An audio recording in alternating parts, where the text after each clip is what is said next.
Hello, friends, and welcome back to the MovieBabble podcast. I am your host, Nick Kush, and this time on the pod, we're talking about Sundance 2021, which I guess finished up, a week and a half ago.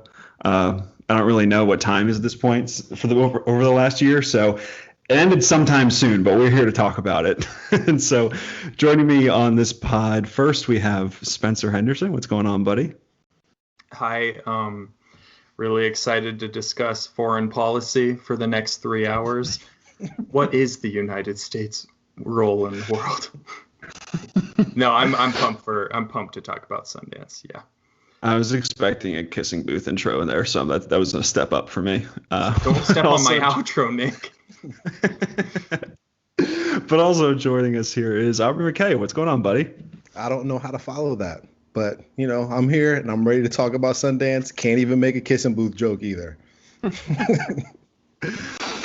You just got to beat people to the punch, I just take all the wind out of your sails before we get there. But Sundance happened. We all saw a bunch of movies. And we have, to kind of break down this conversation, we have a ton of different categories that we'll get into, like our favorite movies, our least favorite movies, our biggest what the fuck movies, just a lot of different stuff in there. But before we get into the actual categories, I wanted to open it up to you guys just to kind of talk about your general experiences this year, because it was a little different. We weren't in Park City this year, which was a real bummer. But I guess I'll start with you, Aubrey.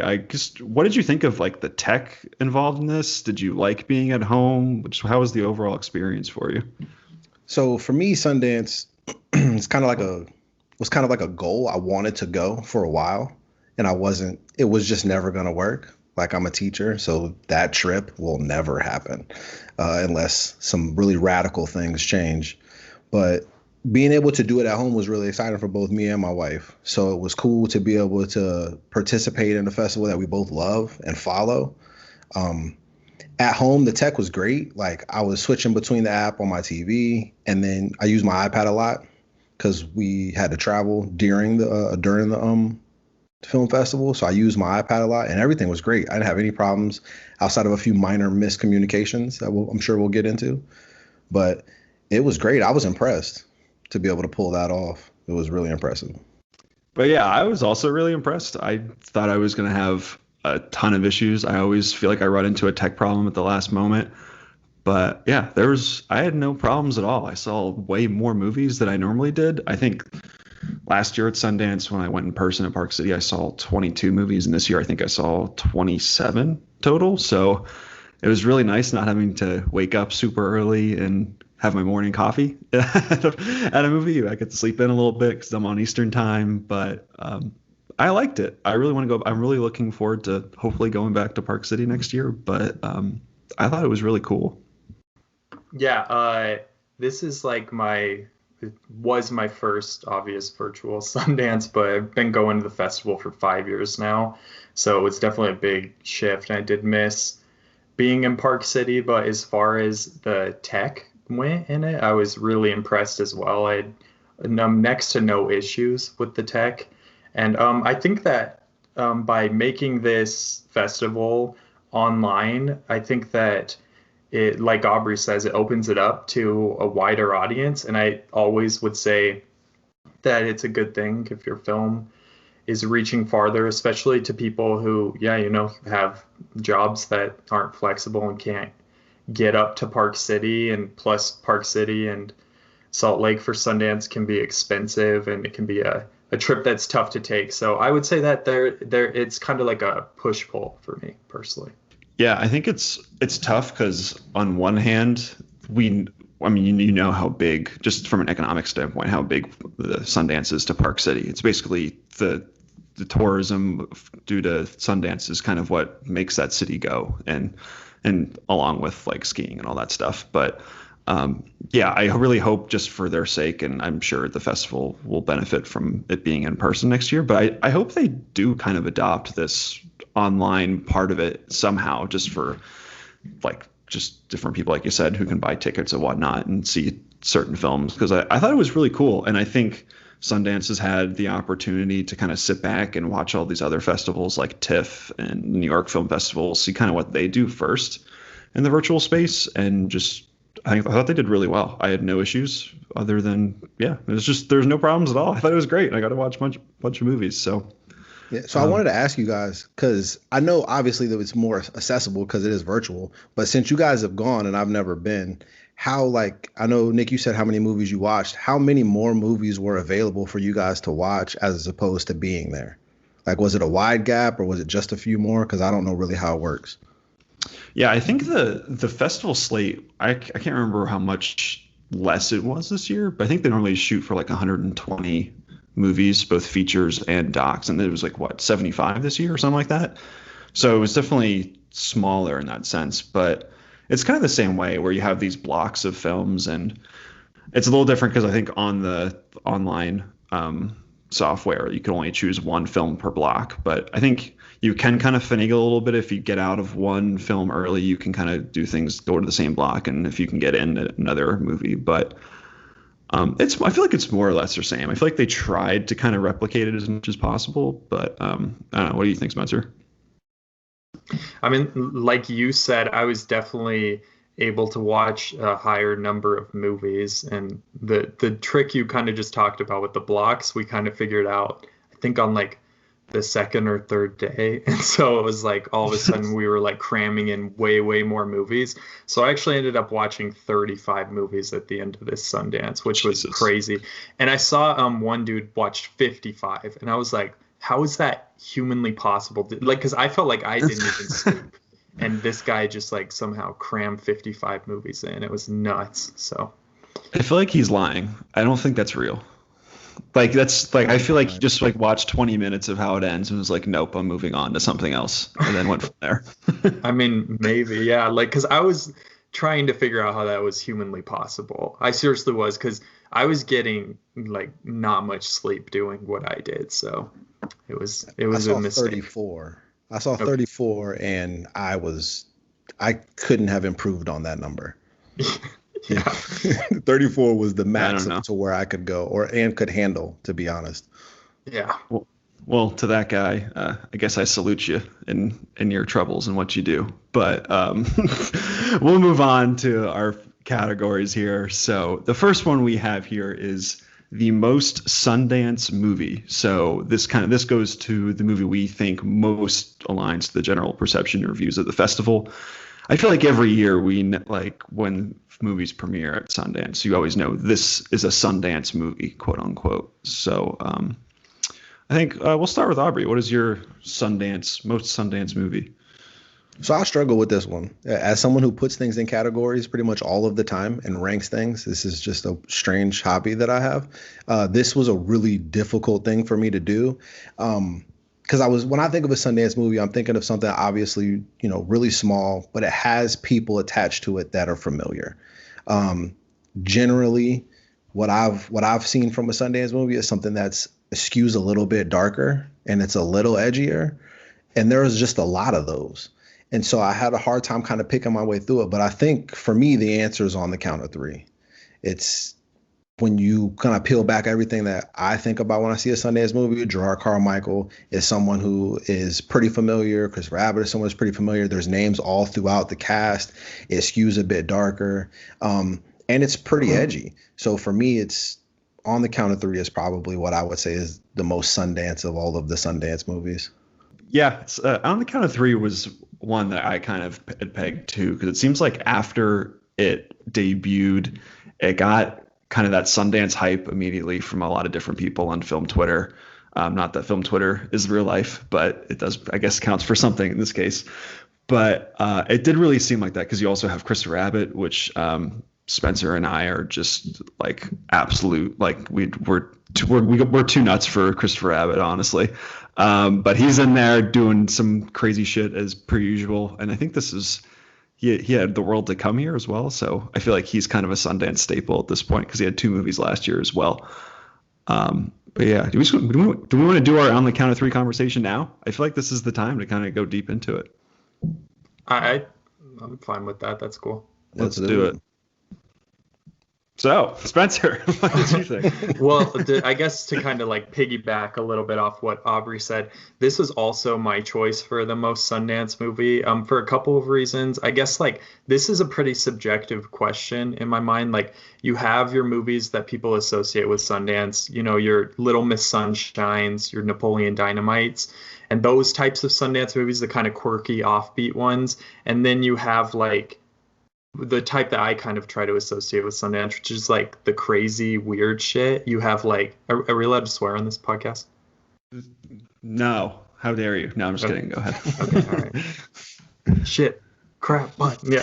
Anyways, then you have like the ones like Sorry to Bother You. You know, I'm thinking of like Blind Spotting, even though that's not really a weird movie. It's like more offbeat and stylistic. And then you have like, you know, the Manchester by the Seas and like those types of Sundance movies, which are like the drama ones. And I tend to kind of lean more towards the middle ones I was talking about. So I felt like On the Count of Three was the one this year that I felt that way about. Yeah, and like Nick said, we're obsessed with Christopher Abbott, and he's become like my favorite part of Sundance because it started with Piercing for me. I went and saw Piercing after having like a couple too many drinks, and like there was a point in that movie where I was legitimately like, I'm way too drunk for this shit right now. But yeah, I love the projects that guy attaches himself to, and this movie deals with a lot of controversial subjects in a way that I think might be off-putting to some people, and I've seen that it's off-putting to some people. But what worked for me the most about it was kind of the male friendship at the center. Felt really honest, and it felt really tender in a weird way for dealing with such dark stuff. And so I actually really, really dug this movie, and I hope that it finds a distributor and an audience personally. Yeah, it's weird because I would have thought that movie got picked up immediately. I think we were talking before we got on here. Like that seems like it was tailor-made to be an A24 movie or something like that. But it hasn't been purchased yet, so we'll see. And I feel like across the board, purchasing was down, which I guess just speaks to the film industry in general. But yeah, I thought this movie was really fascinating. I think I'm a little cooler on it, and you guys are, but I think I would definitely recommend it still. I thought it was a good movie. I think, yeah, like you said, the male friendship in this movie is outrageously good. Christopher Abbott, I don't want to ruin the song he sings to in case you haven't heard it yet, but it is one of the most amazing things I've seen in my life. Just another feather in his cap. Like, he's also one of my favorite actors right now. I think he's unbelievable. But yeah, I think, have we explained the plot of this movie? I guess basically it's Gerard Carmichael, his directorial debut. Him and Christopher Abbott are two buddies. Gerard Carmichael breaks Christopher Abbott out of an insane asylum, and they make a suicide pact. And right before they do it, Christopher Abbott makes a funny joke and tells them to wait. So they have one last day to kind of do whatever they want before they kill themselves. So yeah, really dark subject matter. I think when this comes out, this will create a lot of different conversations just about depicting suicide and depression on screen, and I think those will be really interesting to have. But yeah, I think the thing that has stuck with me is just that they have a really quirky but really believable connection that I think a lot of dudes will resonate with. But for sure. I know, Aubrey, what you wrote about this movie for the site. So what did you think? I did. I love this movie. And so one of the things I found interesting about some of the discourse that I kind of saw around the film was a lot of people ran to Christopher Abbott, and he deserves it. He's great. Stole the movie. That's one of the things I wrote in my own personal notes. Like, I'm not as familiar with him as you guys are, but I'm definitely a fan now. He was amazing in the movie. But I'm interested just to hear from you guys. How familiar are you with Gerard Carmichael's work? Like his stand-up and some of the other stuff that he's done? I feel like I don't know if I've actually seen a lot of his stand-up, but he's always been the guy to me where he pops up in certain comedies. Like, for some reason, I think of his little weird cameo in mid-90s. That's the first thing that pops up to me. But I just feel like he's just one of those guys who has always been present in like my movie watching life, but I've not necessarily had a huge like pull for him, I guess. I've never heard his stand-up. Kind of like Nick said, he's like kind of popped up here and there. I'm really curious to look into his stuff now after seeing this movie, though, just because of how much I dug it. But I'm assuming you're a fan, Aubrey. Yeah, I'm a big fan of his. I've been following him for a while. I watched he had this like small like mini series type thing on HBO. I think it was HBO that came out a couple years ago. I think his stand up is on HBO as well from a few years back. I think that's where it's at. If you like this movie or interested in this movie, watch that, because I think people that have a relationship with that stand up in particular, but Gerard Carmichael just in general, will feel this movie a bit differently, because to me the film takes the tone of him.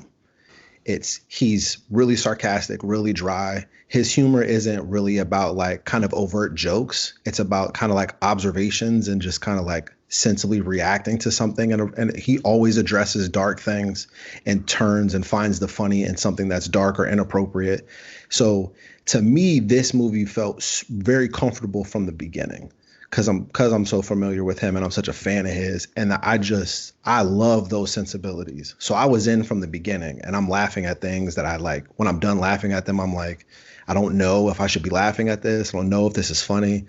I don't want to get canceled because I'm laughing at these jokes, but they're funny. Like his insights into that stuff is both hilarious and really smart.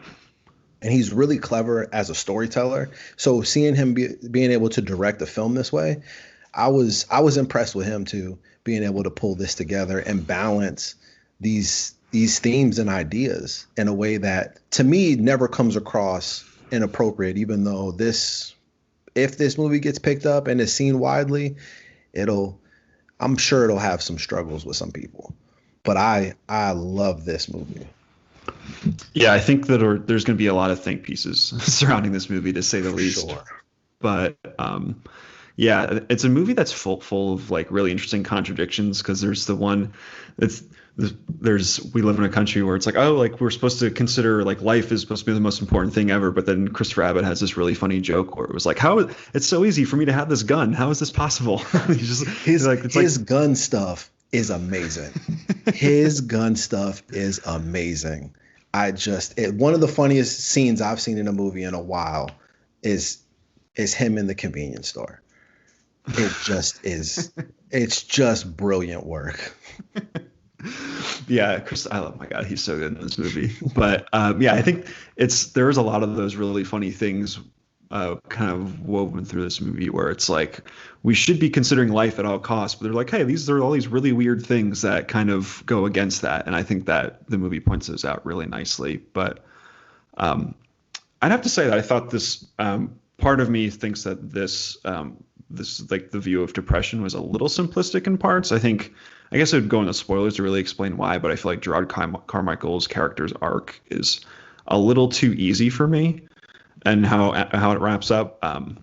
So I don't know if the overall journey was necessarily fulfilling to me, but I think Christopher Abbott, is so good at kind of being hilarious, but also being deeply troubled as a person. So I think whatever flaws this movie has, I think he picks up for a lot of it.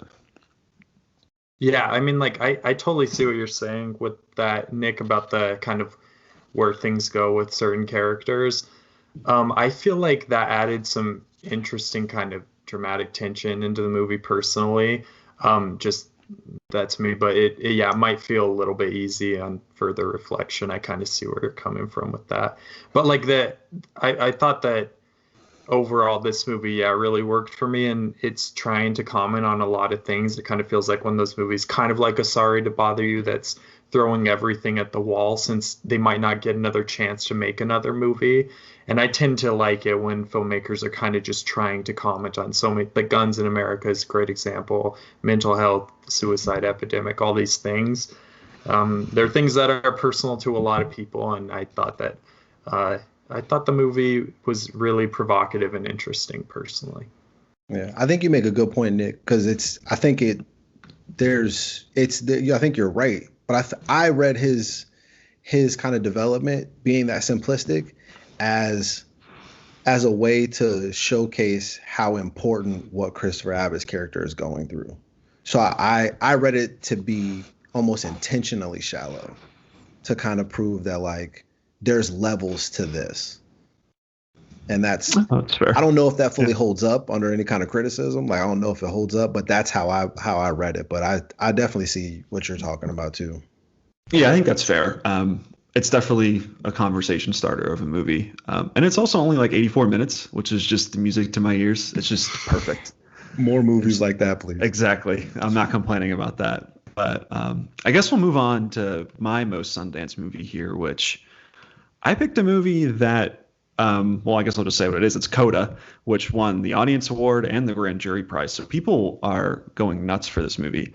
And when I think of a Sundance movie, I kind of lean a little towards the Little Miss Sunshine route that you were talking about, Spencer, where it's feel good family drama that nudges up against important topics, but is ultimately there to make you feel really, really nice, which I think Coda does. So I think this movie was bought by Apple too for like $25 million, which is just wild.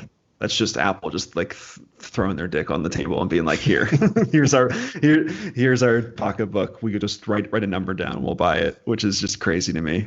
But yeah, so this movie is about a deaf family, and it centers around the one person in the family who is not deaf. So she has to do a lot of kind of the conversation work with other people in the town just to connect the dots between the family and the rest of them. So she deals with a lot, and they rely on her for a lot of things. So she doesn't have a lot of individuality in her life. And every morning they work on, they're fishermen. They go out before she goes to high school. They do all their work on the boat, and they come back in, and she goes to school. And she also wants to be a singer. So that setup, it kind of also sounds pretty Sundancey, where it's someone finding their individuality. But people really, really like this movie, and I can see that. I'm not crazy about this movie. I also kind of like on the count of three, I recommend it. I like this movie. Ultimately, I think it really kind of dipped into like the little bit of the saccharine sweet area for me, because it does follow a lot of the same beats of these sort of family dramas. But the one interesting thing about this is that it's a deaf family, so it kind of flips a lot of those conventions on its head, which I think is really interesting. But I think underneath that is still a lot of the kind of like those same tropes, which kind of rubbed me the wrong way a little bit. But I think this movie is wonderful. I hope people see this movie, or it doesn't get just like buried on Apple TV Plus, because no one watches Apple TV Plus.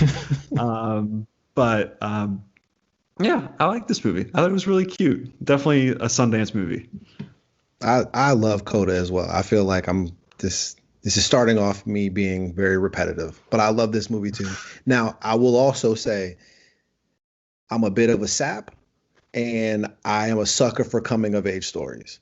Like, they're some of my favorite type of stories. And so I don't mind the convention if you do it well. Like, if you're going to do something that I've seen a bunch of times, you have to execute it really well. And I think that's what Coda does. It takes its conceit, which is interesting, and then uses conventions that we've already seen, but it just does them.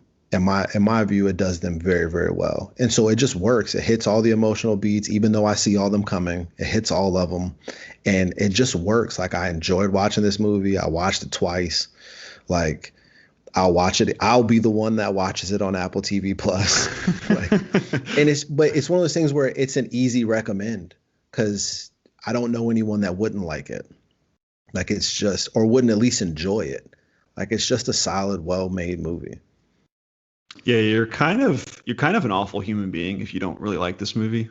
Like, it's one of those where it's like, it's nice, it's very well intentioned, where it's like you could maybe think it's not the most innovative thing in the world, but it's really sweet, and it wears its heart on its shoulder. So like, you can't hate on this movie too much. I think I literally fall like right in between the both of you. I wouldn't say that like I head over heels loved this movie, but in fact the first third of this movie I actually actively disliked, because it felt so formulaic, other than the deaf family thing. A lot of the first third of it takes place in art school, and I thought that all of that stuff felt so like tired and uninteresting to me. But the further this film went along and the more the conflict kind of developed, I got really attached to these characters. over that course of time. And by the end of the movie, I was seriously loving the movie, I would say. So it's definitely one that, to me, in some ways, it was a mixed bag. But I thought the third act of the movie was so good that it really brought it home for me. There's a couple of quiet moments towards the end that are just like so beautiful and powerful. And I haven't really seen anything like them in a coming of age movie, particularly because it's about a type of family you haven't really seen in a movie before. But quickly, my girlfriend watched all of these movies with me, and she's kind of a lot of times the thing I can gauge how normal audiences will react to something.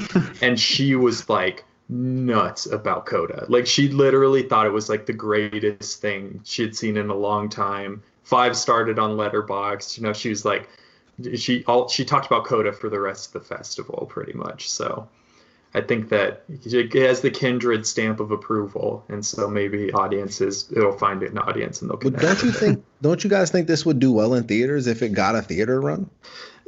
Maybe. If word of mouth, I think would be what would have to pull the audiences there. Because like Nick said, I don't think there are many people who aren't going to like this movie. I think this is a perfect movie if it was going to theaters. I think like every person's grandma would go nuts for this movie, because they'd walk out and they'd be like, oh, that was so lovely. I had such a wonderful time.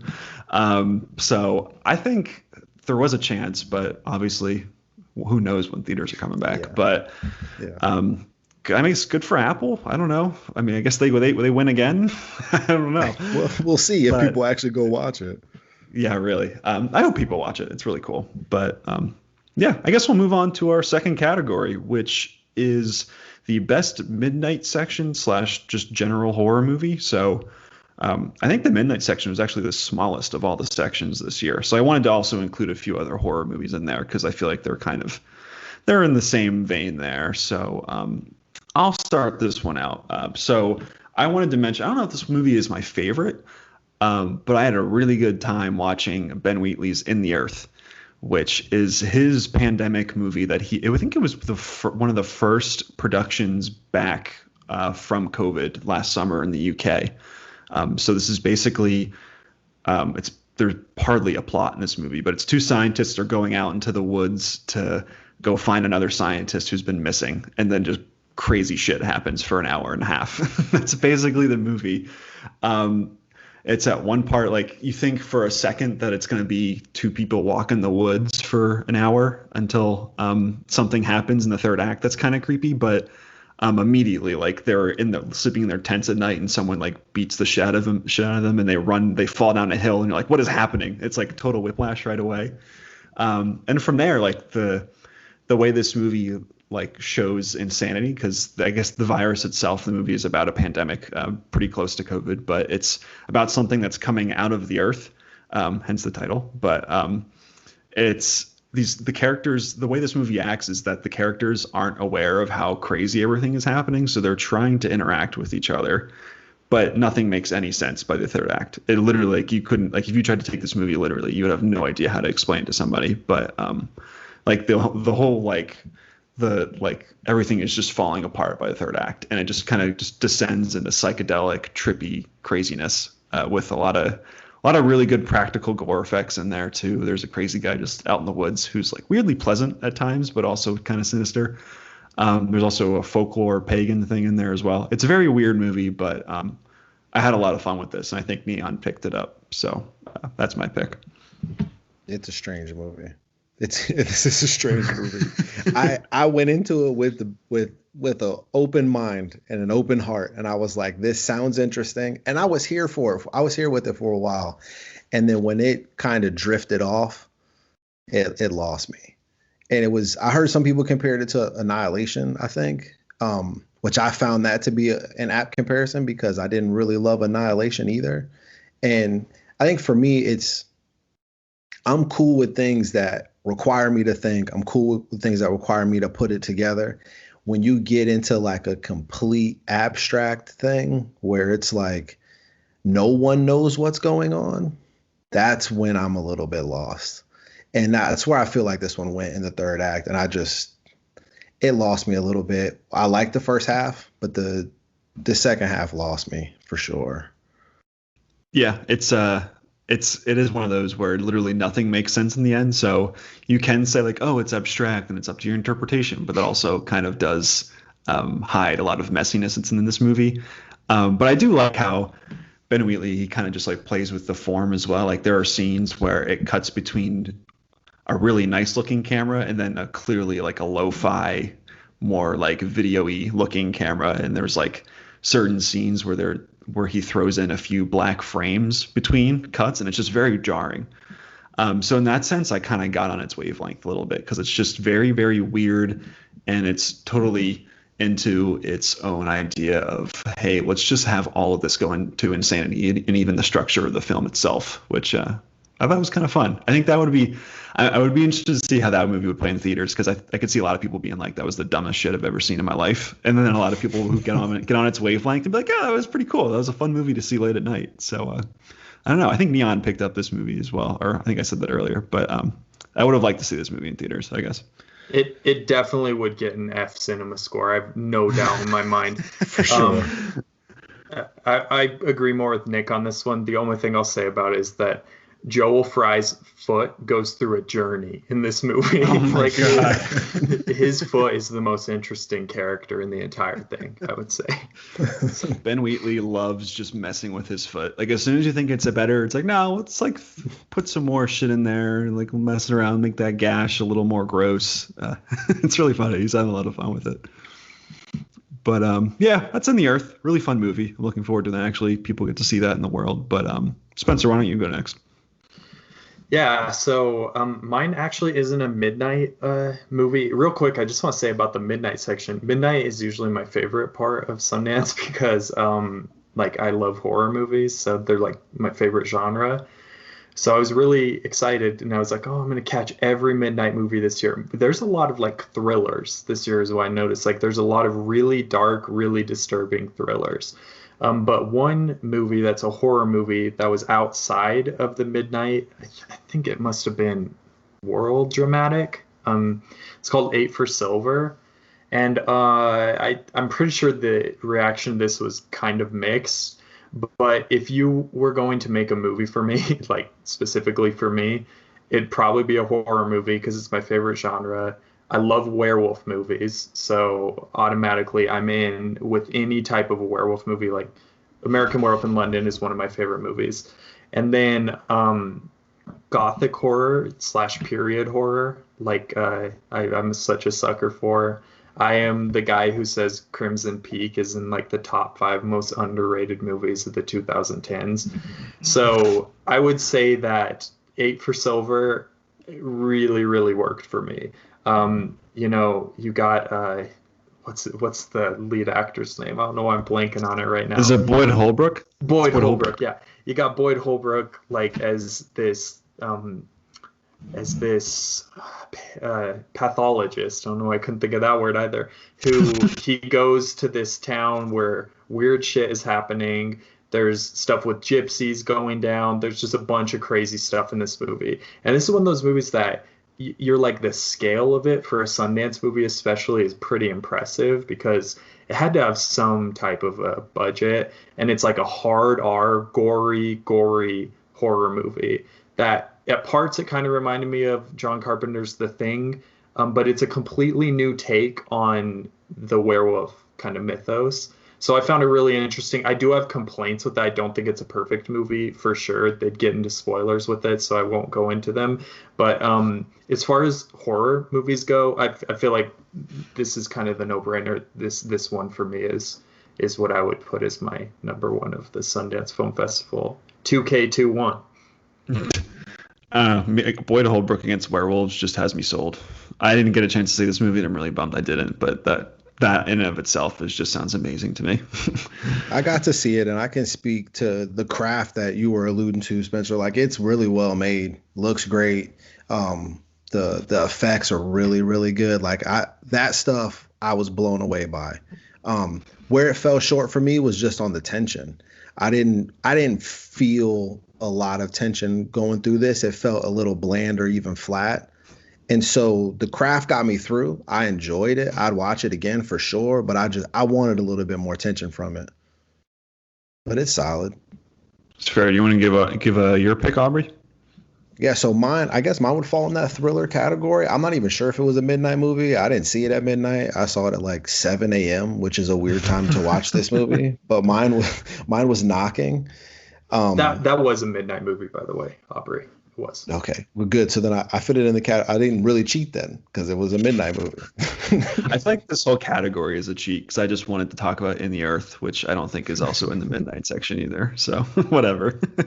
But this one worked for me in the tension that I was missing in 8 for Silver. Like this was just a completely tense movie from beginning to end. Like I've lived in apartments pretty much my whole life. I live in like an apartment now. I will never respond to knocking on the walls the same ever again. And just when I'm looking for horror movies or any kind of thriller or anything like that, I just want tension. I want to feel like something sinister or bad is going to happen. I want to feel that. I want to be on the edge of my seat. I want you to push me and make me guess where you're going to go and feel that kind of concern and worry that the characters are feeling. And I got that from this. So for me, like if you're going to line up a horror or a thriller, this one hit a lot of the right spots for me. It was short and quick. I was in and out. Like put me on the edge of my seat and then let me go home. Like let me get out of here, get to the next one. It's not anything that I would recommend it to people who like thrillers. I wouldn't rave about it. I'm not gonna see when you've got to see it. It's a well-made movie. It's a good movie. If you're looking for something that'll kind of play with you with the tension scale, not gonna do that for sure. Yeah, I didn't get a chance to see that one either. That was kind of one I was looking forward to. But I saw it actually. I'm a little less positive on it than Aubrey is. I think the lead performance in this is great, and I think there was like great camera work. But I felt actually kind of underwhelmed at the end of the movie. Most of my complaints are spoiler related, so that's pretty much all I'll say about it. I'm totally glad it worked for you. I also live in an apartment, and it'd be a freaky situation if you heard knocking all the time. But yeah, it changes things. Yeah, for sure. But side note, our dog, when the knocking was going on, she was walking around our apartment trying to find where the knocking was coming from. So that was a little more entertaining for me. That's amazing. It's funny, yeah. Oh, that's good. I guess we'll move on to the next category. So the next one we have here is the best documentary. So I always like to check out the documentaries at Sundance. I feel like they're never my first choice, which I don't know what that says about me, but because I feel like I should prioritize documentaries a little more. But every time I sit down, there's always a few that really catch me by surprise and are really thought-provoking and really interesting. So I wanted to spotlight these here. But Spencer, why don't you go first? Cusp. For me, Cusp was the experience I kind of hoped for in a documentary at Sundance. Blew me the hell away. Like I honestly felt so emotionally devastated by the entire film, not even by the end of the film, the entire movie. It feels in a lot of ways to me like it could make up like a spiritual trilogy with the Florida Project and American Honey. Yes, that's such a good point. Yeah, like it deals with a community or a population in America that we don't often see represented in film. And in this case, it's a small rural town in Texas with these 3 teenage girls. And this movie is like in some ways the most horrifying movie that I saw at Sundance. Like I consider putting this one in like the best horror movie I watched because a lot of it deals with consent and sexual assault and all these things. These girls are talking so frankly about it because it's just a part of their life in this community, and it makes you feel really, really sick. Like it's not an exaggeration to say that like no man within a probably 30-mile radius of this camera is a decent person, and I think that it makes it more disturbing when you contemplate that this is real life. And overall, like I just really found this movie to be something that it really moved me. It disturbed me. it made me think a lot about how common these types of things are in America, and I think that is what I expect from a good documentary, is to make me kind of reevaluate kind of my perspective on things, like to be challenged a little bit. So 2 years in a row at Sundance, my favorite documentary comes out of Texas, with Boys State last year and now Cusp this year. So only good thing I to come love out of this Texas. movie. Yeah. I'm just gonna leave that one there. That was hard. I didn't mean it. Yo, I got friends in Texas. I got you. Texas is okay. I love this movie too. I'm with you, Spencer. I thought this movie was so devastating. Also, 83 minutes long. I'm sensing a trend on this podcast, but it was just terrific. Yeah, I really want this to kind of go on like a 7-Up-esque trajectory. I would love to just see view with these girls again at some point down the future, because it really does leave it open-ended. I mean, obviously they have a lot of life to live. They're 17, so they're kind of still dealing with a lot. But yeah, it's one of those kind of verite documentaries that I just kind of really adore, where it's just you follow them and their lives, and yeah, like you said, they talk about things really frankly, and it's really upsetting, but you can't help but just hope for a good life for all these girls. I thought they were just so fascinating and so interesting. So I love to see what these documentarians do next. I forget their names off the top of my head, but I thought this was great. But yeah, I would love to see more with these girls in it. So this was one of the movies I was most looking forward to, because of, I like coming of age stories. Documentaries, it takes a bit of a even more real tone for me, because I am a teacher and I work with kids, and I work with kids that are this age, and I have for a long time. So that it hits home a little bit more. And the filmmakers are Parker Hill and Isabel Bethencourt, just to put that in there. But they do an amazing job of capturing this. Like, all of the stuff that you guys are alluding to is so great. I think what struck me most is the casual way in which these girls are talking about the consent or lack thereof, or the way that they're viewed and treated in these relationships. Just the casual nature in which they talk about it, as if like they don't even really understand the gravity of it, because it's such a reality for them. It's so chilling. Like, it's hard to watch this and not be changed by it. And so I was blown away by it. I kind of watched it in awe the entire time. Just like, how were you able to get this?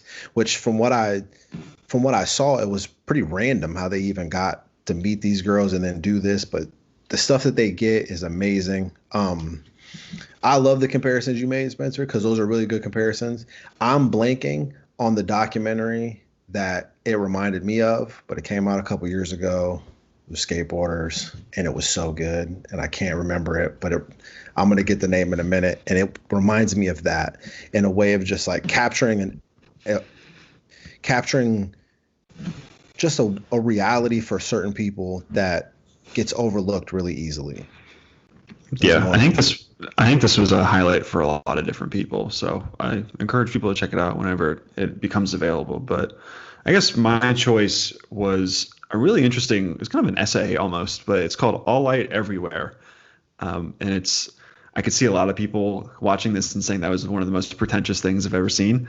But I thought this movie was fascinating. So it starts with, I think the director's name is Theo Anthony, and he worked in this movie for like 4 or 5 years. But this movie starts with a view of someone's optic nerve in the back of their eye. And it talks about how that's the nerve that connects your eye to your brain and actually helps you see things. And they talk about how that at that optic nerve, you're actually not seeing anything. It's just transferring information. So basically it's setting up this idea of even when you're seeing, you're not actually seeing. And so it wraps this really heady philosophical idea into ideas of policing and police brutality, which I thought were really fascinating, because from there it spends a lot of time at Axios, which does a lot of body cams for police forces, and as well as a lot of tasers. I think they own like 85% of the market share or something nuts.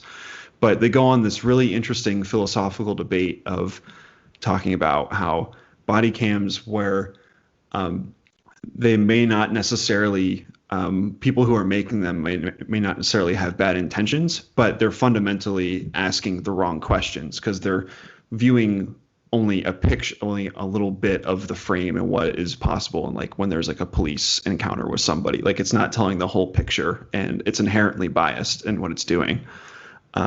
So it's like 2 hours of basically that, where it's connecting philosophical debates and like old scientists from the 1800s and how a lot of their scientific studies were based on like pure conjecture, and how a lot of that kind of sprinkles until today and kind of the connections there. So it's really fascinating. I don't know if this movie is going to be for everyone. It's very meditative and very thought provoking. So I thought this movie was really fascinating. If people want to check it out, it's more of an essay, honestly, than a documentary. But I thought it was really cool. I really liked it.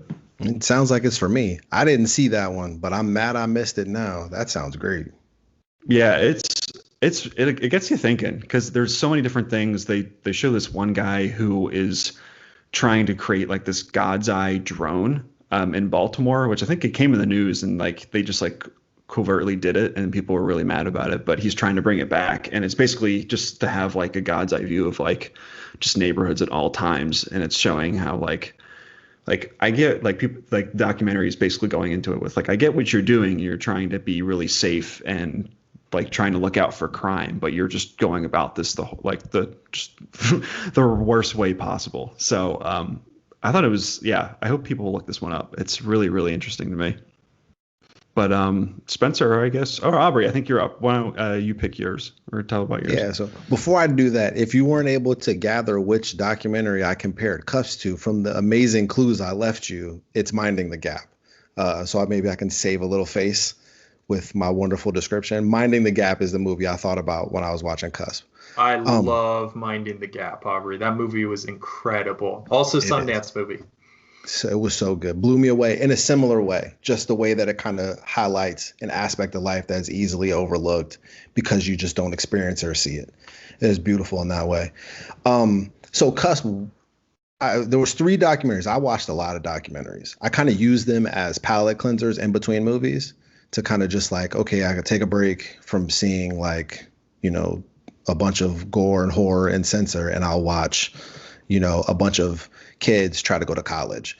But so I watched a lot of documentaries, and there were a few that really spoke to me, and Cusp was one of them, and it was my favorite until the last day I watched Flea.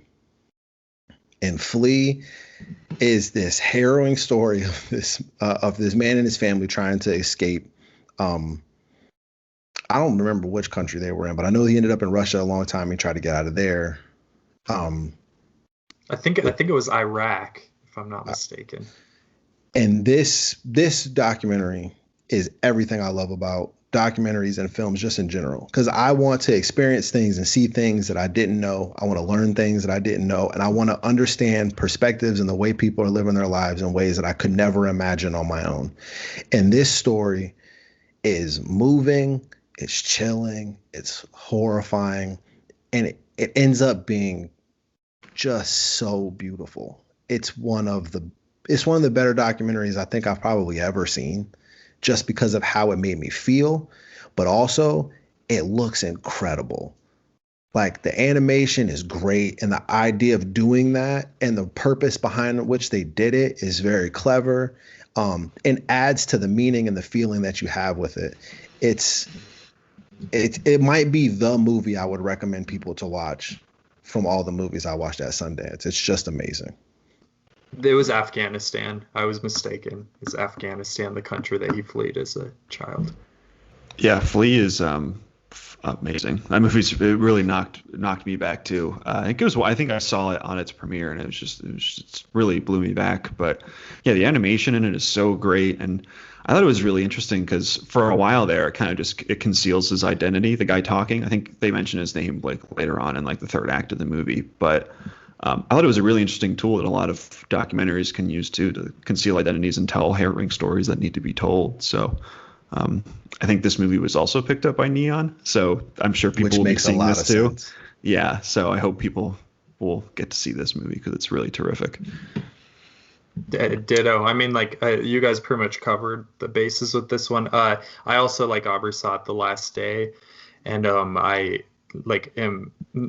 It might be the one good choice I've made this entire year to catch Flea on the last day of Sundance, because I was like, oh yeah, had I missed that one, I would have regretted it when I eventually caught up with it. So yeah, it's really good. But I guess from there we'll move on to our next category, which is a fun one, which is the biggest what the fuck movie that we watched. A lot of different definitions here, but I'll let Aubrey go first here. I don't even know how to describe this movie. So mine is Prisoners of the Ghostland. Now, I watched this movie because I was like, I almost picked this as the most Sundance movie because this is what I see people on Twitter talking about when they go to film festivals. It's movies like this one that are wild and crazy, and they have a crazy idea, and it's just madness for however long the movie lasts for. So I was like, I've got to watch at least one of these. And it was either going to be Cryptozoo or this one. So I picked this one, and it's fun. It's a lot of fun. It's outside of my range of like what I would personally love to watch. It's a little too crazy for me, but it's a lot of fun. I enjoyed seeing Nicolas Cage do his thing. I enjoyed seeing like this movie just lose its mind over and over and over again. But yeah, this category is perfectly described. I don't know what the fuck that movie is or what it's about. I do know I would watch it again because it's a crazy good time. But I feel like I might need to clear the floor for you guys. This movie's insane. I also have no idea how to describe this movie. Like, do we know what happens in this movie? Could we explain the plot of this if we tried? I feel like I can explain the first 10 minutes of it. And then after that, doesn't he got to save somebody from something? Yeah, she's in the Ghostland. The governor's like, I'm not going to say too much about it because it hasn't come out yet, but he has to go, take somebody from a land that people don't return from because there may be ghosts. There may or may not be ghosts in this land. And he has bombs attached to his balls. I mean, not just, but yes. Where so Nick Cage has to wear like it's Bill Moseley is like the evil dude, right? He's like the whitest person you've ever seen in your life. He's like the white devil where he's terrorizing this Japanese like city, and he's like an all white, and he's almost like the Colonel from KFC. It's hilarious. But and it's so Nick Cage has to go out and save his granddaughter, I guess, who's played by Sofia Boutella, who's always terrific. Yes, she's and just and return her to their town. But and between all of that, crazy shit happens. Yeah, you're not watching this movie for plot. People, you're not watching this movie for the plot. Nick Cage has he has bombs strapped to his testicles. He wears a football helmet and gets into a samurai sword fight at one point. It's. Yeah, honestly, I don't even know if I want to say much more about this movie. It's just a crazy amount of shit.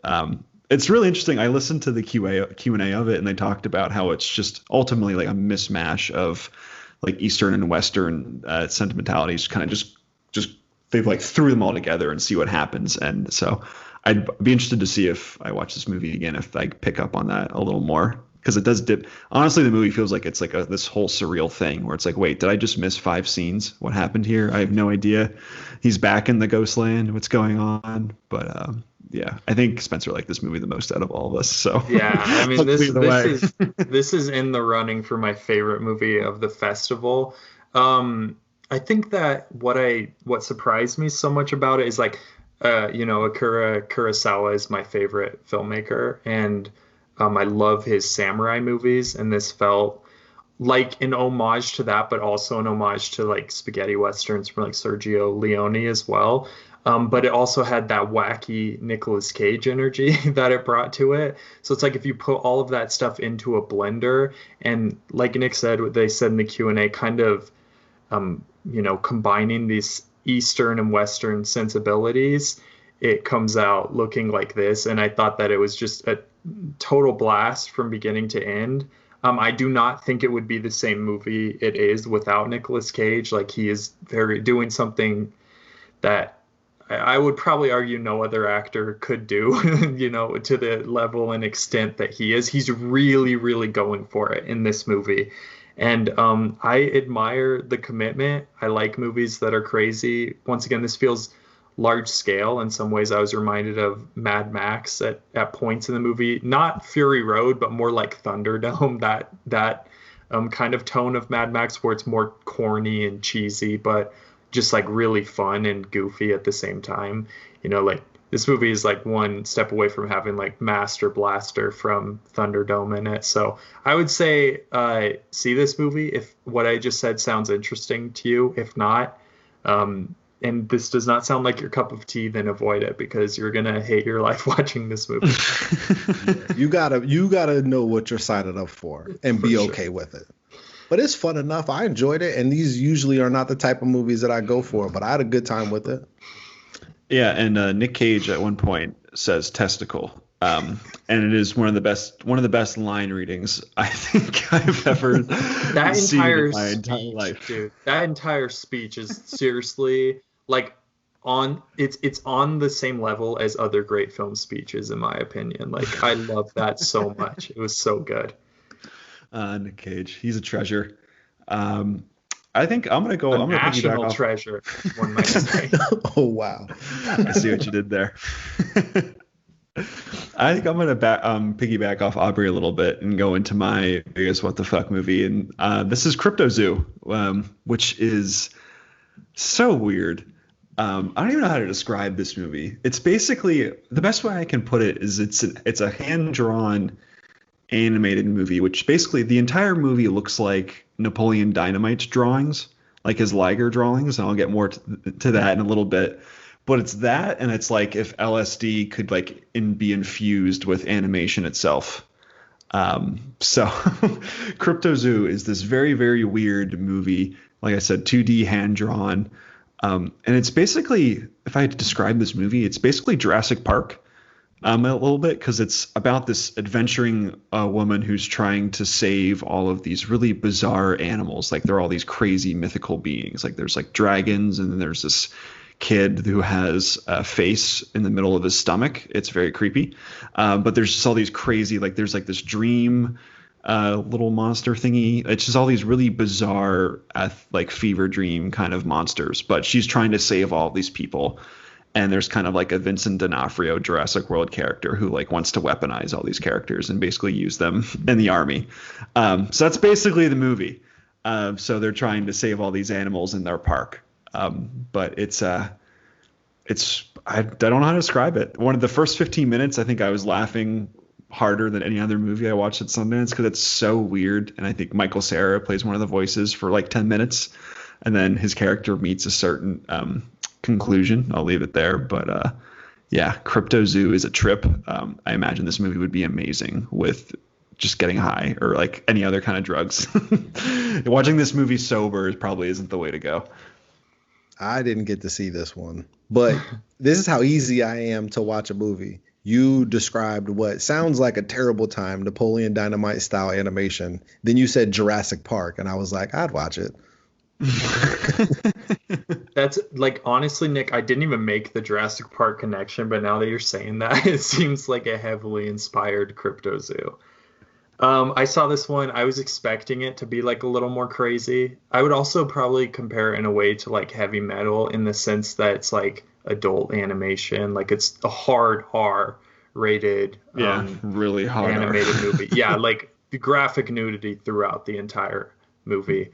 But also, I feel like it played everything so straight in it that's what kept me from having like a better time. If I'd been a little bit more tongue in cheek, I think I would have liked this movie a little bit more. But even so, I'm glad I watched this because I'd rather watch this type of a movie than Land or something along those lines. So yeah, it is weirdly earnest.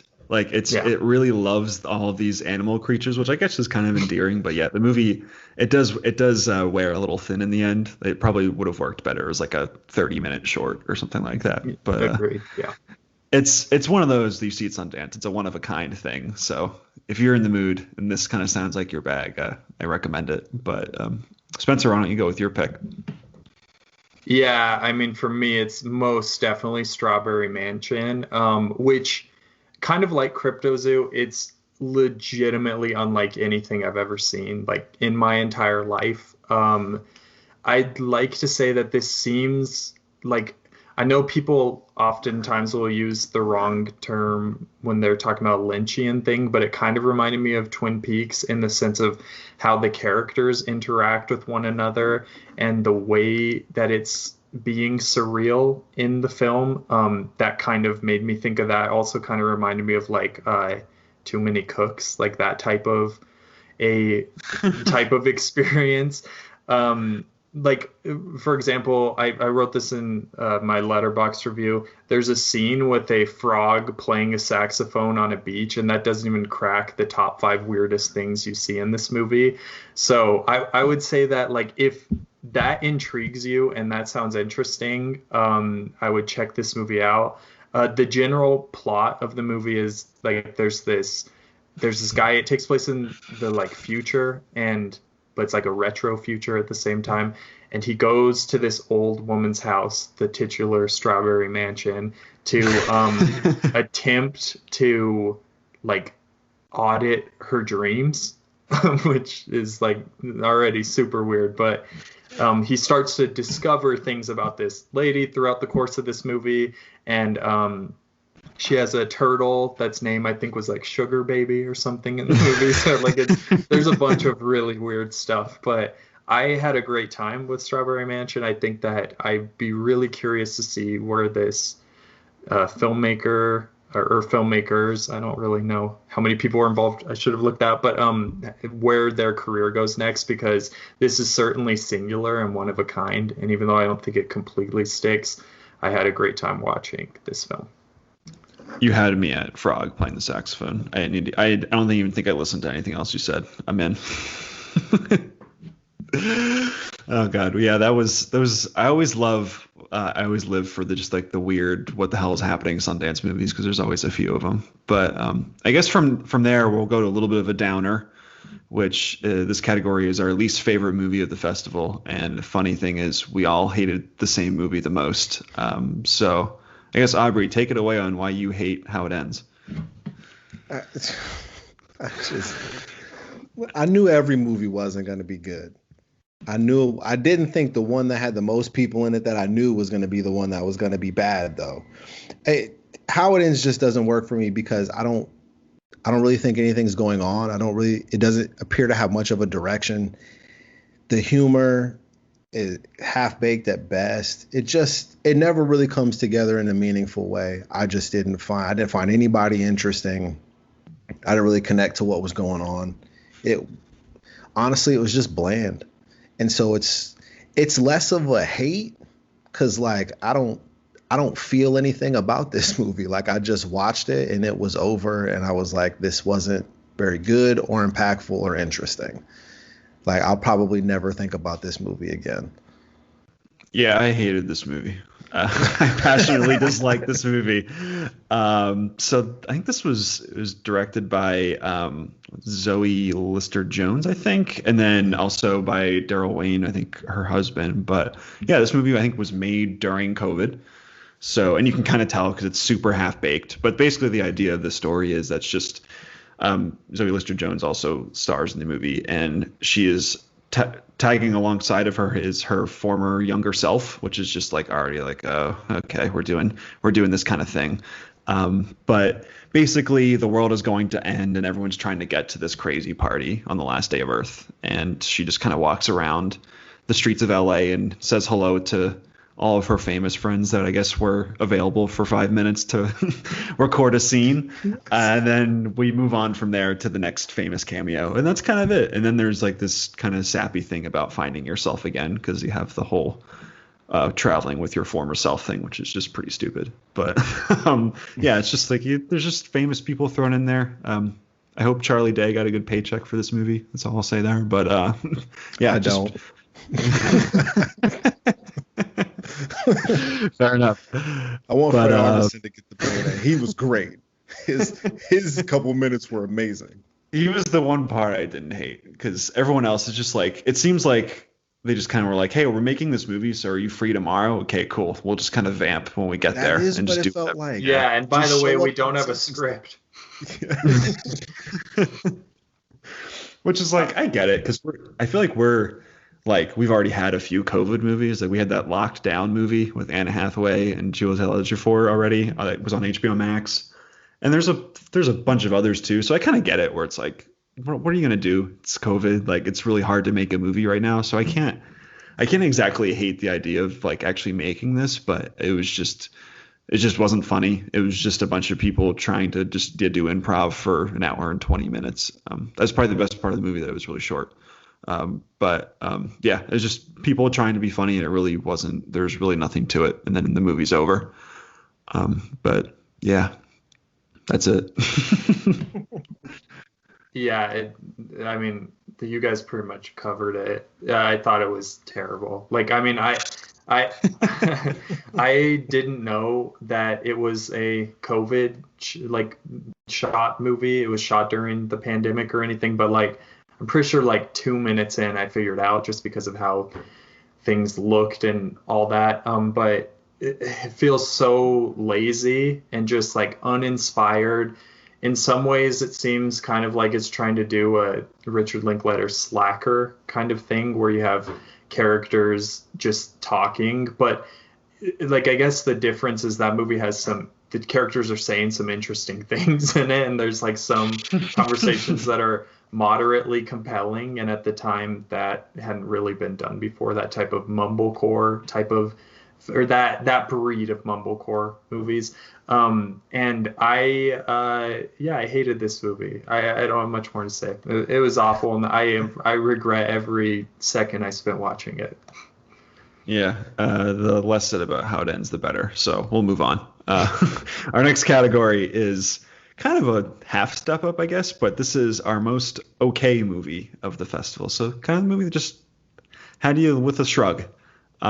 So I guess I'll go first here, but my movie was Prime Time, which I was actually looking forward to, because the premise is really good. So this is a hostage movie, where I think the ball is about to drop. It's New Year's Eve in 1999.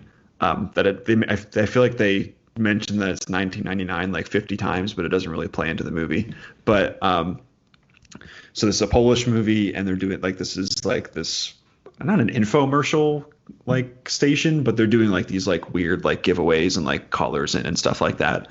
And so this dude just kind of walks in and holds the floor hostage. So they have to bring in the cops and kind of like talk him down. And he has like the lead camera, the person who like who's like the big star of the show. She holds him and one of like the camera operators hostage for the entire movie. And they're just kind of like trying to like talk him down and things like that. So it's a really interesting idea for a movie. It sounds really fun. In the first like 30 minutes, it was really gripping. But then after that, I was kind of just waiting for what this movie was going to be, because I feel like we've seen a version of this movie before, right? Where someone just barges in and holds these people hostage, and you do something with like Stockholm Syndrome or whatever. But this movie just kind of ends. It doesn't really do anything new. There's good performances, but you just wait for something where you're waiting for the other shoe to drop, and it never does. So it leaves you really cold. So, I don't know. I can't ever bash this movie. I guess it's why this is the most okay movie, because it's fine. The acting is really good. The direction's pretty good, but it just doesn't really do much. Then the movie's over, and then you move on with your life. So that's mine. Did you see the movie? What was that one with George Clooney where he's like I was just thinking about. Oh, what is that? Oh, it's on the tip of my tongue. I can do it. And he's Money like, Monster. Yeah, Yes, Money Monster. yeah. And the guy's like, the 1% are stealing from us, and he's like holding them hostage the entire time, and like it's so heavy-handed. What you just said sounds exactly like that to me. Yeah, they're trying to do like this weird. There's a few times where you're like, oh, this guy doesn't really. What is his motive? Oh, this is interesting. Let's figure out what this is. And then I guess maybe that was the point of the movie as well. But where it ends, it just doesn't. It's just kind of uninteresting to me. I feel like it thought so hard about what the ending was that it doesn't really have an ending. You know what I mean? So I feel like a movie like this is always hinges on kind of like what that release of tension is in the third act. So Yeah, it's just kind of there. It's nothing. I don't hate it. I'm I sure feel like some there was people. a handful of movies that ended that way for me, that had good ideas, that did some good work all the way through, and then it gets to the end and it just is kind of fumbles it. I Yeah, didn't get to see this one, but now I'm kind of glad that I missed it. I feel that as like a screenwriter where it's like I have no idea to end it. It's over, you know. Yeah, the So, end. I feel like that's kind of what they did here. But Spencer, why don't you share yours? Yeah, the one that I thought was okay, I saw a lot of people responded to. I think it actually won the Audience Award for World Cinema. It's called One for the Road. And this could be a situation of like expectations being too high because like Wong Kar-wai produced this movie, and he's obviously like a legendary filmmaker on an international level. So I was expecting, I think, something a little like less kind of cliche. This movie's heart's definitely in the right place. I didn't hate watching this movie by any means. Like I think the performances are good. There's some really interesting editing and sequences.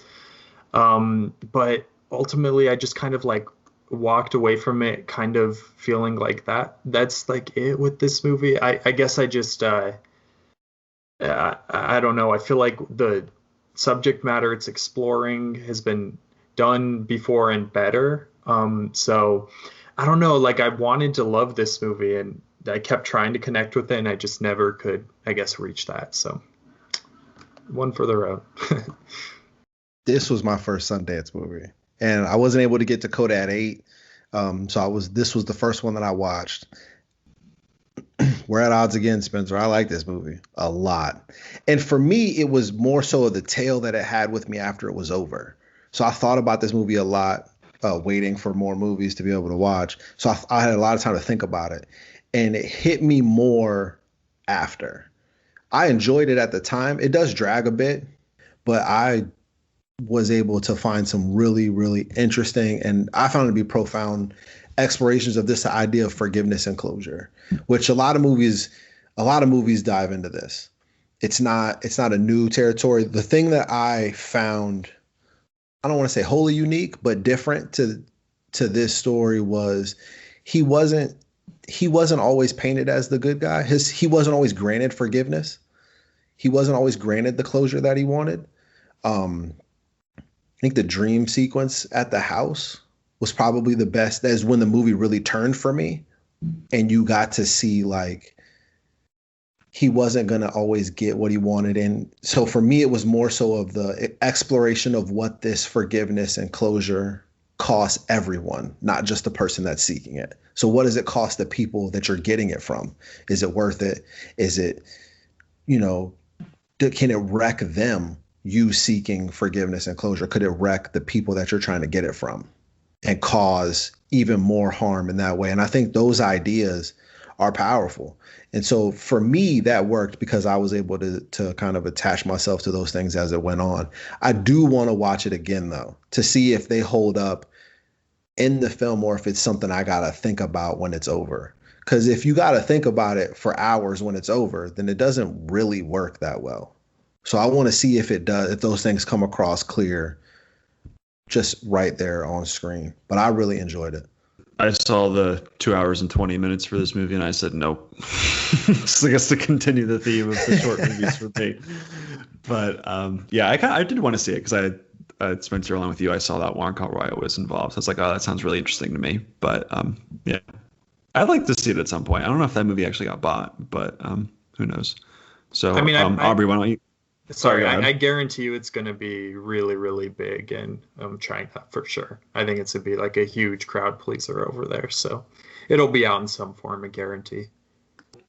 Aubrey, you want to give your pick?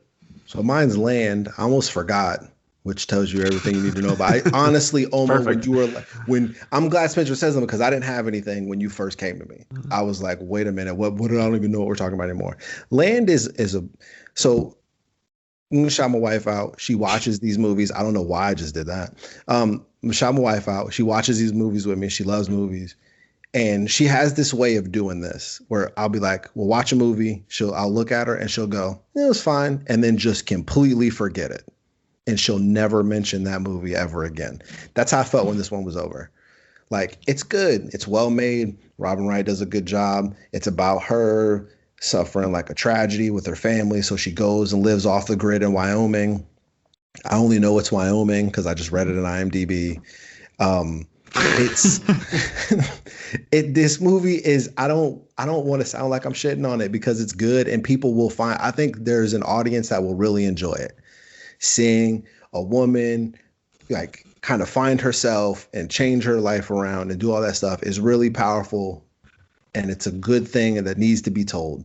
Like, I don't mind that I watched it.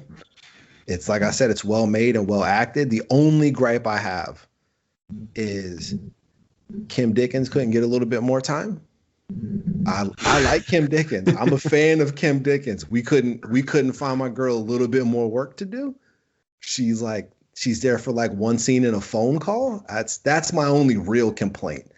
But other than that, the movies, it's a good movie that some will really enjoy. I have already mostly forgot about it. I read the synopsis for this when I was like doing my schedule, and I was like, this sounds like the most average movie ever. And it sounds like, I feel like everyone was like, yeah, this movie's okay. It's nothing really to write home about. Yeah, Aubrey like perfectly articulated. I couldn't add anything to that. It reminded me of like a not as interesting version of Wild with Reese Witherspoon. That's what I'll say. It's like, I like Wild, actually. I thought it had some interesting stylistic choices. This was every single thing you expect it to be when you read the synopsis is exactly what it is. Like, it literally, there's nothing surprising or particularly interesting about it, but it's perfectly inoffensive. That's how I would describe it. Except Kim Dickens not getting more screen time. Okay, that's fair. I don't have a dog in that fight, but you go for it. I'll die on this hill. I don't care. Kim Dickens is a treasure. Speaking of hills that I'm gonna die on, our next category is the movie you liked but no one else did, and I've been waiting this entire podcast to talk about Mother Schmuckers, which is a movie that I say is just unironically good. And I loved reading the reviews for this movie because people thought it was the dumbest, most vile thing they've ever seen in their lives. And me knowing that this movie is just going after extreme anti-comedy, like it's trying to do the most abhorrent and awful things possible at every step. I was like, you guys played yourselves like this. You played in the movie's hands. This is exactly what it was trying to do for you. But I guess I should explain the movie a little bit. So this movie is, once again, 70 minutes long. Perfect. Yeah, I'm just going to keep luck explaining this one, Nick.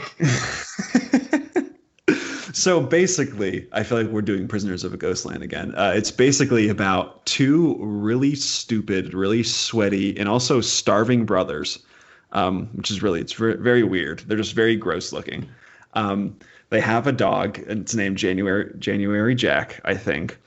And on one of their crazy escapades to try to find food, this movie takes place in Belgium, by the way. It's a Belgian movie, but they lose the dog, and they have to run on this Safdie Brothers-esque trip to find the dog again and go through all these crazy people, and just they kind of keep digging themselves a deeper and deeper hole to find their dog again. To please their mother, who is just an awful human being who hates them and like threatens to throw a clarinet at them for the entire runtime of the movie. So this movie is actively trying to be as gross as possible. So these people are awful human beings. They interact. I think they get a gun at one point and they just like shoot a homeless man in the hand, and there's just a gaping wound in it. They're just trying to do literally at every chance. This movie is trying to do the worst thing possible. And that made me laugh. It made me laugh really, really hard. This movie is almost poetically stupid. Like, it is so stupid that it puts every other gross out comedy to shame and how dumb it is. I thought this movie was really stupid. Some of the editing is hilariously awkward.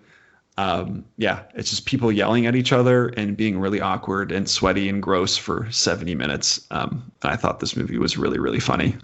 But I know Spencer really liked this movie too, so I'll kick it over to him. I mean, yeah, this is my choice as well. I would say Nick likes it better than I do, and I liked it quite a lot. I think that 70-minute runtime, you feel it a little bit, which is saying a lot in my opinion. You definitely do. But the way I describe this movie is it's like if Dumb and Dumber was directed by John Waters, and I think that's pretty much the perfect way to do it. But not even that artful like John Waters is. It's more in the disgusting sensibilities, just trying to be as like gross as possible. Even if I had hated this movie, seeing my girlfriend's reaction to the first 5 minutes of it would have made me at least give it 3 stars on Letterboxd because of how, like, she looked horrified and then she turned around pretty quick and we were, like, laughing our asses off. There's a scene about 10 minutes in the movie that takes place in a grocery store that has the most hilarious editing I've seen in a movie in ages. So, yeah, if you're on this movie's wavelength, then I think you're really going to enjoy it. It's super funny, super disgusting, but I also think there's like an innocence to the disgustingness a lot of the time because you're dealing with 2 characters who are just so stupid and view the world a completely different way than like basically anyone else that the movie almost feels at times kind of endearing how disgusting it's getting, which is such a weird thing to say, and I'm not even sure I understand what I'm saying. But you kind of have to watch the movie to get what I am saying, and also mildly enjoy the movie as I did. So yeah, I can see it going either way for people. Like Nick said, though, if you hate this movie as violently as some people do, you're literally giving the exact reaction that these 2 guys wanted, and I think that that's kind of hilarious too. So, yeah, the biggest joke that this movie has is that it exists at all. Like it's literally just one big stupid joke, and I love that kind of form of anti-comedy because I do think that. I thought a lot of Tim Heidecker a lot, who's a comedian I really like, who actively tries to be as awkward and weird as possible. And that in of itself is like a really good just commentary on what makes us laugh in general. So I think this movie kind of falls in line with that. Where like, yeah, these characters are basically brain dead. They're really stupid, but they act earnestly to everything that they see, which also means that it's kind of like a run-of-the-mill experience for them, which is really, really funny considering the places this movie goes. But yeah, there's some really gross stuff in this movie. Honestly, yeah, I'm a little unproud of the things I laughed at in this movie. But I love this movie, and all of your half-star Letterboxd reviews just give me more power. So. Well, you will never look at a chicken the same way after watching this movie. I can say that. Or a dog, honestly. We'll leave that there. But enough about Mother Schmuckers. Aubrey, why don't you give us your pick? I don't think we could have picked 2 movies on like more opposite sides of the spectrum. So, and I think my choice speaks more about my timeline, my Twitter timeline, than it does anything else. Because I think this movie's good, but the reaction I saw to it was really, it was bland. People just kind of saw it and then went about their business. But the movie that I really enjoyed was Together, the Ed Helms movie, where he's like a 40-year-old man who basically hires this woman to have a baby for him. And I thought that this movie was going to be a little bit more crazy than it was, because that sounds ridiculous. But it turns out to be like this really sweet, kind movie. And what I was drawn to so much about it is after watching, I saw this one right after Prisoners of Ghostland. So this was the very next movie. That's an amazing chaser. And then I saw it. It was later in the festival. So I'd seen all of these like just dark, sad, depressing movies. And then here's one that's full of hope and kindness. And it's just really sweet and nice to watch. And I felt good watching it. I enjoyed it. And I felt good when it was over. And I was like, I want to watch this again. I would watch this again just because it was so enjoyable. It's not like a groundbreaking movie. There's not even a ton in it that I'm like, you have to see this thing. It just makes you feel good. And to me, feel good movies are really important, especially when you're watching some of the things that I watched. Like, it's just nice to have something that's different and remind you that the world is not always dark and twisted and sinister. There is some parts of it that are and makes sense. Yeah, I thought this movie was cute. I feel like I'm kind of in that realm you're talking about, where I thought this movie was generally okay, but I do agree where I think this definitely wasn't in consideration for my most okay movie, because I think it does bring a lot of like heart and empathy towards this situation, which, yeah, like you said, it's a little ridiculous, but a lot of people go through it. And so I think it does, like, it imbues both those characters with just like a lot of empathy for their situations.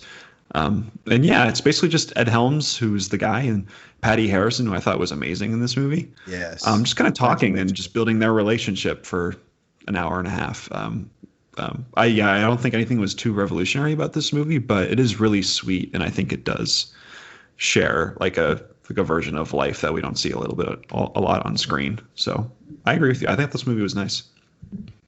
I think it's only ridiculous when you match the premise with Ed Helms. That's true. If anyone else is in this role, I'm like, oh, this is going to be a really insightful look into this in this person's life in this situation. When it's Ed Helms, I'm like, I have no idea what this is going to be or how serious he's going to take it. And he did a good job. It was a good movie. I didn't see it. Yeah, but our next category here is, I guess, a little bit of a quick one, but it's the movie that you were most bummed you didn't see. So none of us saw 55 movies, so there were a few gaps in the movies we saw. So I guess, Spencer, what's a movie that you were really bummed you didn't get a chance to check out? Pleasure. You got nothing to add there? No. I'll add some real quick. You said it was going to be short, so I just wanted to give the one word. But yeah, it got picked up by A24, so at some point I'll be able to see this. I heard a lot of good buzz off of this movie, and neither me or somebody else here may or may not have been able to see it. So I don't want to steal anybody's thunder. So it was me, guys. I didn't see Pleasure either. I know. I know the tension was thick, but I was excited to see this movie, which I'm not 100% sure what that says about the people that were excited to see this movie. I was really disappointed I didn't get to see it.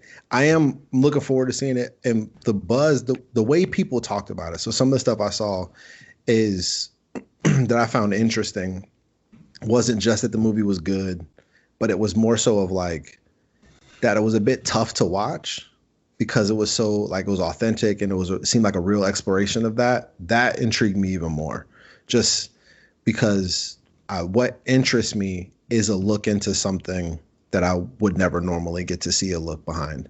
And so to see that it is, a really effective look into that, it just drives my intrigue even more.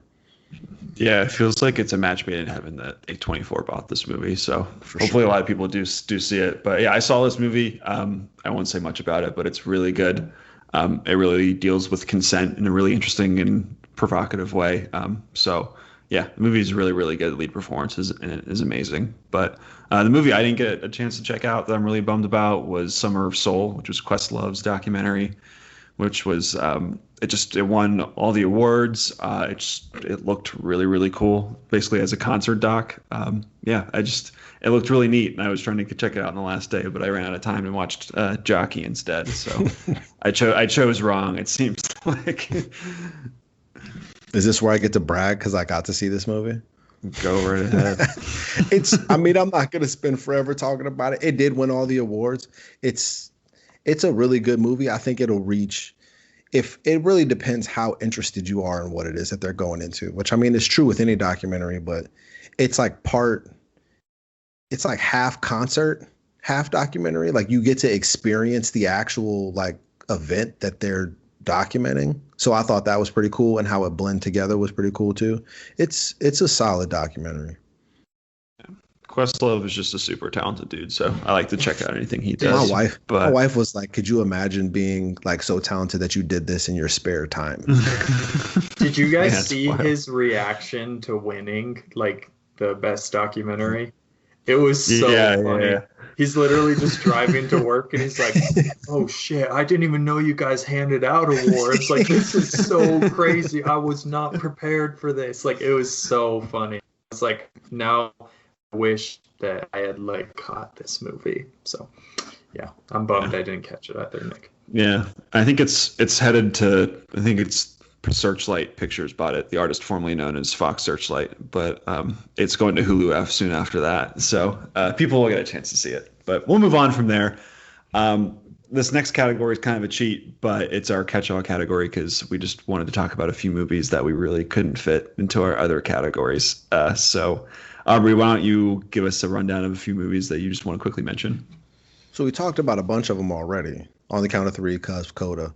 So there's two that I really want to talk about. Try Harder is a documentary about California seniors at a prep school that are trying to get into college, which is not a pitch for everybody. But this kind of fits my wheelhouse based off of what I do, but also the fact that I'm interested in coming of age stories and just exploring the realities of the way education works, I think is also something that I'd watch pretty much any documentary about education because there's so much ground to be covered there. And this one is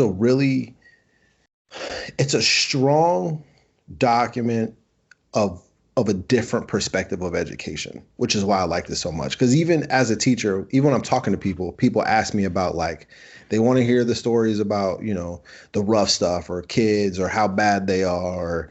That's where the conversation usually goes. And when you see a documentary about education, it usually goes to the bad stuff, like poor schools and the way that this isn't working and like bad kids and bad teachers and a bad system. And this one is kind of the opposite of all of that. It's how the system how the college system can basically chew these kids up and spit them out in a way that's complicated and complex and a bit troubling at times, while also being somewhat inspiring. It's a really interesting documentary if you care about the specific thing it's documenting. And I was really moved by it. And it's one that I didn't imagine a lot of people would watch, but I knew it was something that I picked out really early. It was a good one. And then the other one is The Pink Cloud, which I guess is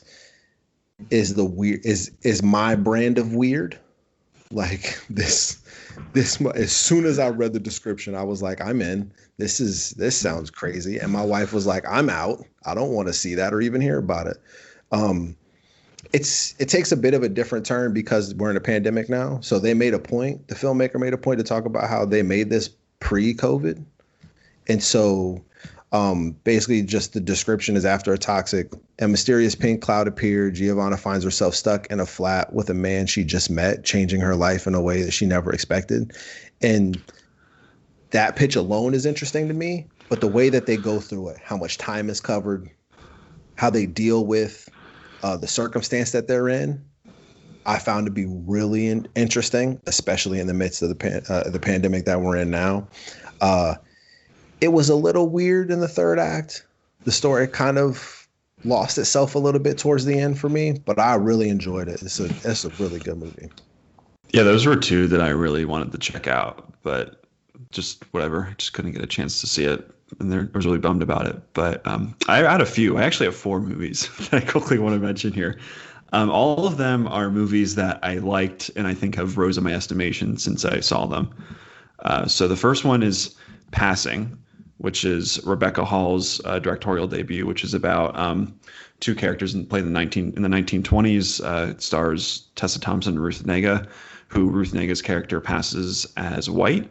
And there's a really interesting, almost psychosexual relationship between both of them, how they both kind of want what the other wants, where Tessa Thompson is a little she is jealous that Ruth Negga gets to live this life with all these white people, whereas Tessa Thompson or Ruth Negga is pretty jealous of Tessa Thompson being able to just live her true self and live in her community as well. So it's this really interesting, tension-filled movie that I thought it rubbed me a little cold at first, but has gotten more and gotten better and better since I've really sat on it. And I think the movie got picked up by Netflix, so I'm sure a lot of people will see that and have a lot to say about it.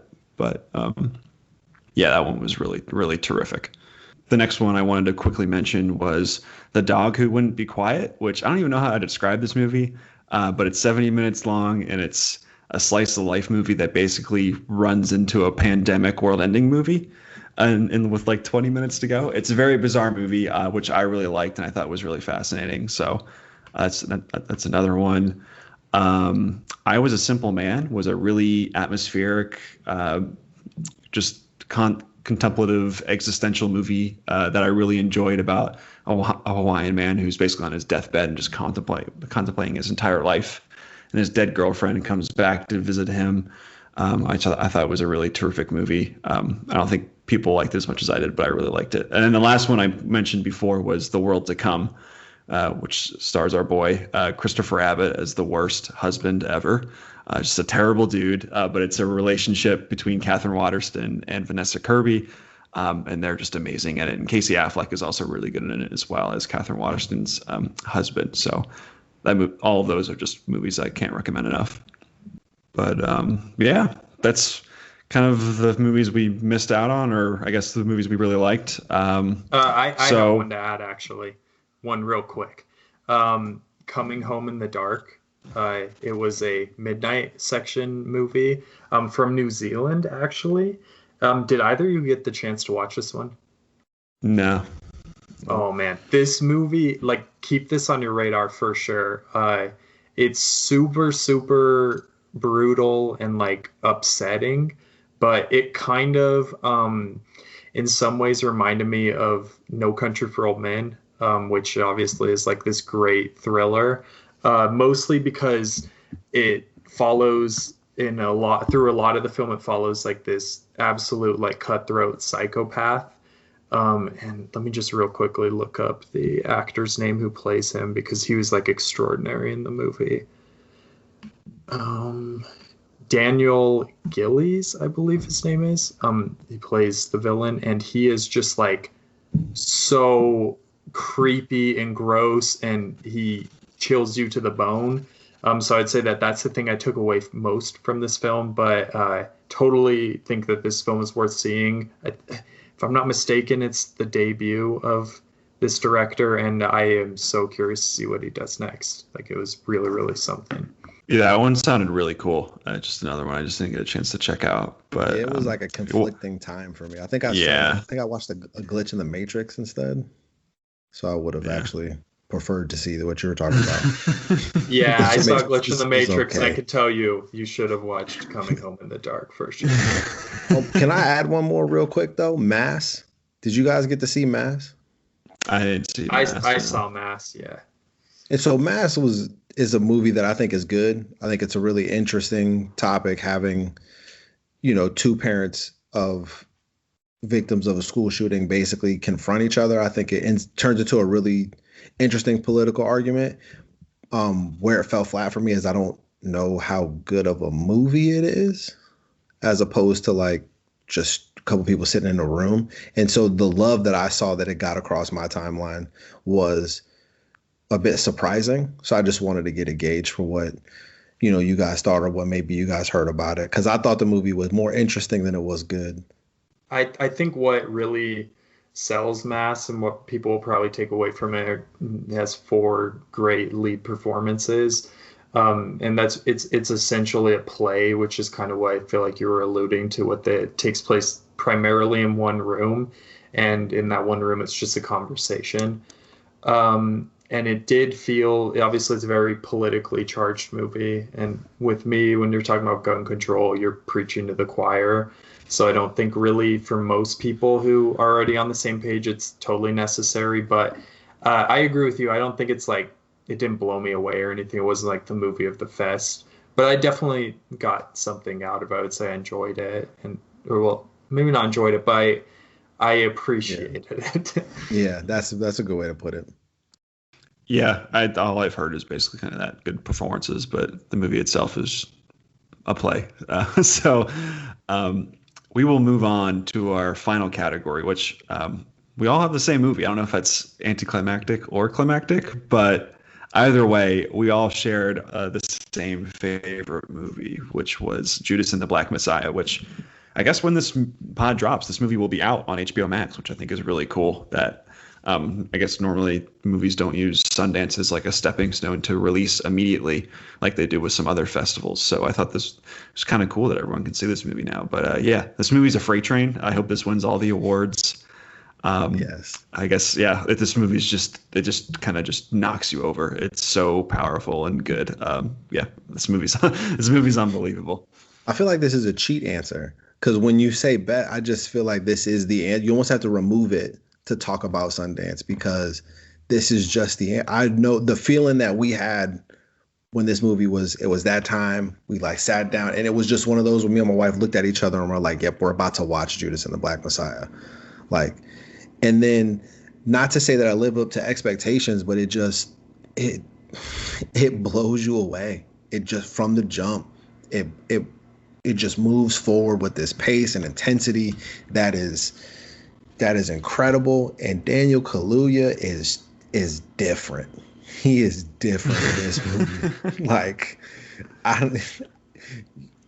it's so easy when you watch so many movies and you talk to people about movies to just say this person's incredible all the time that it starts to lose meaning. And then you see him do this and you're just like, okay, well, everyone's not acting the same way he is. And he's not the only standout in the movie because like Lakeith Stanfield is great. A lot of the other people that are in the film are great. It's just impossible not to walk away thinking about him, which I think is beautiful because then you start thinking about Fred Hampton, which is an untold story, which is something I could rant about for hours and hours and hours. But it's an incredible movie. Yeah, honestly, if Daniel Kaluuya doesn't win Best Supporting Actor, like I don't really know what like the point of the Oscars is. Like it's just it feels like such a slam dunk. It's like a transcendent like all-timer performance, honestly. Like it's cemented. I already thought he was one of the best actors working, but it was just like a total confirmation there. Like he's so unbelievable. There's the one speech he makes when his character leaves prison. It's like right in the middle of the movie, which is just one of the most like unbelievable things. And that scene itself, there's like 3 different stories being told in it. And it blows your doors off. It is so good. At this point, his career's like overkill. He should have already won an Oscar. This is this is one of the better performances I've seen in a while. And I'm not even sure it's his best performance. Like he's just so good all the time. I consider this to be overkill. But you're right. What I loved about his performance is I knew it was going to be big because of who he's portraying. But it's the quiet moments. It's the thoughtfulness he gives to Fred Hampton. It's the kindness that he applies to him. It changes the narrative around who he was and the Black Panthers in general in a way that I find inspiring and beautiful and interesting and it's just top-notch work. Yeah, quickly. I'm ashamed to say I didn't really know much about Fred Hampton before watching this film. And this movie blew me away. Like everything about this movie is magnetic, in my opinion. Starting with Daniel Kaluuya, who, like, I agree with you, Aubrey. Like, this guy is somebody who has been kind of on my radar since the Black Mirror episode that he was in. Yes. Yeah, but Get Out is probably my favorite horror film of the 21st century so far. That or The Witch, I would say. And in that, like, I think his performance, even though it was like Oscar nominated, I still think it's an underrated performance. But in this movie, I feel like he tops everything he's done before. That speech Nick alluded to is like, it is like the peak of what filmmaking can be. That entire scene, it's so powerful, and it's so, you feel like you're in the room with the guy and he's commanding the room. Like it's unbelievable acting at a level that most actors will never reach. And Daniel Kaluuya is like not an old guy. He's at the front half of his career, like hopefully, and so, but also Lakeith Stanfield, who I'm a huge fan of. I love the show Atlanta, and he plays my favorite character in Atlanta. I've been a fan of his for a while. I mentioned several times Sorry to Bother You, which I think is absolutely outstanding. He is insane in this movie. He's given a really complicated role that he hasn't really played before, and I think he is more than up to the task as well. So I would say everything about this movie is top notch. It's an absolute must see. I hope it does really, really well in awards, and I agree. If Daniel Kaluuya doesn't win supporting actor, I don't even know what to say. Like, I think that it's a travesty if he doesn't. So it's just stupid. The rest of the cast is unbelievable. Like I feel like Daniel Kaluuya might steal a lot of the conversation, and for good reason, because he's just like stupid good in it. But Lakeith Stanfield is unbelievable in this movie. I love Dominique Fishback too. Yes, we gotta mention her. Fred Hampton's wife. I thought she was terrific, because normally like the wife character is like a pretty thankless part, but I think she is the one that's bringing like so much like soul and intrigue to that part. I thought she was great in it. And Jesse Plemons too, who I always love, who for every single movie turns more into Philip Seymour Hoffman for me. Like, he's just so good in this movie. I just want Shaka King, who directed this, to just be given all the projects, because the way he directs this movie, it's so magnetic and it's so pulsating. It's just, there are like a few things where like there's so many different characters in this movie that get screen time, but like the movie is so well directed that you almost forget how it can kind of jump all over the place to all these different characters. I think he balances it so well with like his filmmaking. It's just, it's really good. And one more thing, he is so good at building tension in this movie. There's like a couple scenes that I was like holding my breath watching. And it's like, it's one of those movies that you feel a ton of sympathy for, Lakeith Stanfield, whose character is like ultimately somebody who is doing a pretty reprehensible thing. And I felt crazy amounts of sympathy for him. I think that speaks to not only the acting by Lakeith Stanfield, but also to the screenplay, which I thought was extraordinary. And I think the screenplay will probably be overlooked, and that makes me so upset. Yeah. But Shaka King also has like quite the task, because he basically has to rewrite the narrative of the Black Panthers because of the way their story has been told throughout American history. There's going to be a lot of people that walk in there that don't know. I'm ashamed to say that I'm not super familiar with Fred Hampton and the Black Panthers. Like, I know enough. I know some. I know, what I've been able to pick up here and there, but I was never taught it. And it's not something I can confirm. It is not something being taught in schools. Like, they're not even a reference point. And if you even look into historical documents or movies that touch on the Black Panthers, they're rarely painted in a positive light or even given any level of nuance or complexity. And so he has to essentially rewrite that whole narrative at a time when it's incredibly hard to rewrite that, because the brand of the Black Panthers is already so complicated. And I think he does a really wonderful job in like I said before, the quiet moments of showing like the depth of Fred Hampton. And it wasn't just all the bombast and everything that we can easily remember him for. There was a lot of depth and intention and thoughtfulness and intelligence behind what he was doing. And that to me is wonderful, but also that the way you talk about Lakeith Stanfield's character is beautiful. The fact that there is even a pull to have any kind of sympathy for him is master storytelling.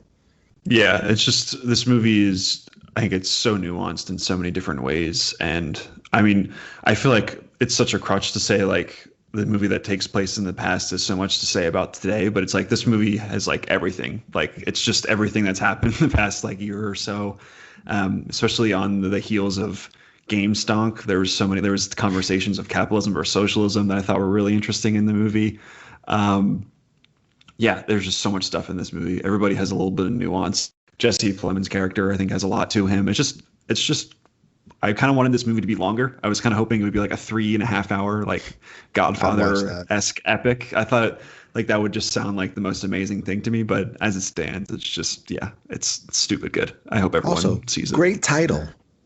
I love the title of this movie. Yeah, exactly. Yeah, that best title of this last year, no question. I'm totally with you. So sick. Great title.